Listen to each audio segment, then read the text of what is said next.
página 97, vamos falar ali sobre os povos, né? A Emeris Atroari, né, que está localizado ali na região da Roraima, ali, né, divisa com Venezuela. Tá? Senhor, se o senhor estiver compartilhando... Primeira questão lá. Por que os Aimeri Atroari foram considerados quistos a serem removidos? Por que eles foram considerados? Então eles se opuseram, né? Por quê? Porque eles se opuseram à construção da rodovia da 174, né? Cujo traçado então invadia o seu território.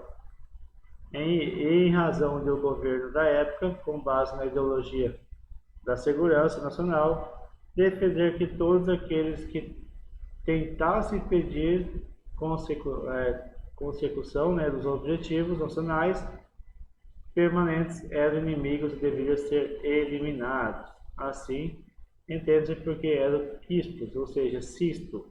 Quando se fala quisto, nós estamos falando de uma sujeira, né? Então eles eram considerados uma sujeira porque eles não aceitaram. Coloque-se na posição de um mediador de conflitos. Que ideias e argumentos você apresentaria para convencer cidadãos e governantes sobre a importância de respeitar os direitos dos povos indígenas? É uma resposta pessoal e vocês devem salientar ali a importância dos índios, né, na nossa cultura e lembrar, né, que os índios foram os primeiros povos a estar localizados nessa região. Tá? Página 110. Tá? Então são atividades referentes ao percurso 11 e percurso 12.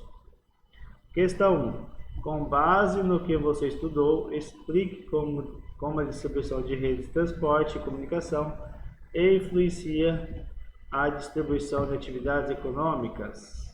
As redes de transporte e os meios de comunicação, elas têm função então de integrar os espaços geográficos, ou seja, sem infraestrutura, né, no país, entre as localidades, ela vai ter pouco então, desenvolvimento econômico. Então a função delas é de integrar e levar então o desenvolvimento econômico para todas as regiões aí. Tá? Durante muito tempo, as regiões norte e centro-oeste estiveram relativamente isoladas das demais regiões do Brasil, em virtude Professor, não era para fazer a 2? Então, a questão 3, pessoal. Se por um lado, a construção de rodovias favorece a integração territorial, por outro, causa impactos ambientais e sociais. Cite exemplos de algum desses impactos ocorridos no Brasil. Podemos citar então o desmatamento, a desterritorialização de povos indígenas, quilombolas, povos da floresta e pequenos agricultores. 4. Pode-se afirmar que no Brasil há predominância de modal rodoviário no transporte de cargas em relação às outras modalidades de transporte? Explique. Sim, pois em 2012, cerca de 68% do transporte de cargas no Brasil eram feitos por meio de rodovias. Então, a maior parte da carga é transportada por meio de rodovias. Vamos lá na questão 5. Descreva a distribuição das redes ferroviárias brasileiras em meados do século XX e no século XXI. Estava então concentrada, ou seja, não integrava todo o território brasileiro, e foi construído ferrovias com o objetivo de aproximar as áreas de produção agrícola e mineral com os portos. Então, por isso que a maior parte das ferrovias estão na região norte e sul, tá? Somente no norte não, perdão, na região sul e sudeste, tá, do Brasil. E foi a partir de 1990 foi construído novas ferrovias, né, na região norte, né, e nordeste para tentar integrar, mas não está toda conectada, tá bom? O Brasil possui cerca de 22 mil quilômetros de extensão de hidrovias navegáveis. Desse total, cerca de 80%, ou seja, 17,6 mil quilômetros quadrados, 17,6 mil quilômetros, localizam-se na região hidrográfica amazônica. Por que essa região apresenta maior extensão de rios navegáveis? Por quê? Porque a região hidrográfica amazônica, elas são concentradas de rios de planícies, ou seja, extensa planície, né? E a região amazônica é uma das maiores planícies aí, é a maior planície, né, do mundo aí, em extensão, tá? Por isso que a maior parte dos rios são navegáveis, são as verdadeiras estradas, né? Estradas da região norte aí. 7. O que é transporte intermodal? Então, o transporte intermodal é o que eu falei, então é a conexão, né, de vários, né, modais no sistema de transporte, tá? Como exemplo aí que eu citei, a questão do rodoviário com integração com a ferroviário e ferroviário integrando com hidroviário, tá? A questão 8. Explique a diferença entre navegação de longo curso e de cabotagem, ou seja, costeira. A diferença está na interligação entre portos marítimos, enquanto a navegação de longo curso é realizada entre portos marítimos de países diferentes.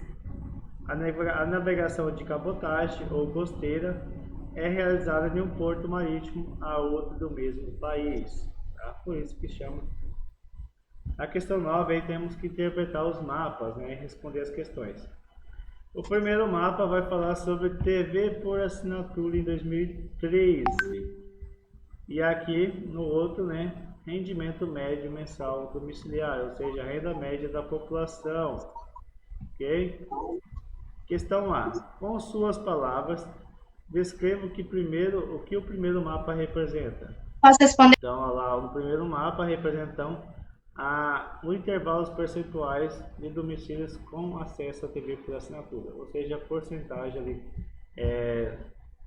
dos estados, né, da região do Brasil, ali do país do Brasil, que possui TV por assinatura. Um exemplo ali, o Mato Grosso, né, está entre 17 a... Então, o Mato Grosso está entre 17 e 13, né, a porcentagem de pessoas que tinham TV por assinatura estava entre 17,1% a 25% da sua população.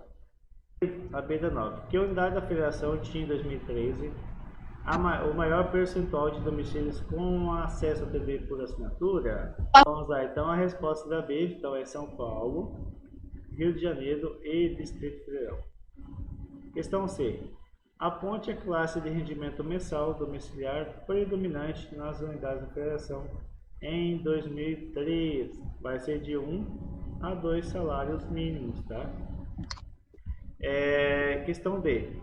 Em quais unidades da federação em 2013 o percentual da quantidade de domicílios por classes de rendimento mensal domiciliar com mais de 5 salários mínimos é maior do que a da classe de 1 a 2 salários?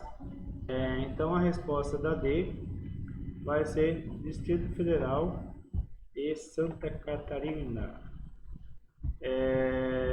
Questão E. Aponte as unidades da federação que apresentaram o menor percentual de domicílios com acesso à TV por assinatura em 2013. Em sua opinião, segundo o mapa, fornece ao leitor informações que contribuem para a interpretação dos dados mostrados no primeiro mapa? Daí, ficou então Piauí, Maranhão e Tocantins. Por quê? Por conta que a maior parte da população apresentou então salários, né, baixos, né, de entre 1 a 2%, 1 a 2 salários, né. Isso representa então que a maior parte da população não tinha condição, né, de pagar uma TV por assinatura. Vamos rapidão na questão 10. Observe o gráfico e faça o que se pede. Então temos os portos, né, os portos Ponta da Madeira, Tubarão, Santos, Itaguaí, Ilha, né, entre outros. E cada uma dessas representa as exportação e as importação em 2017. Questão A. Aponte os 3 portos marítimos do Brasil de maior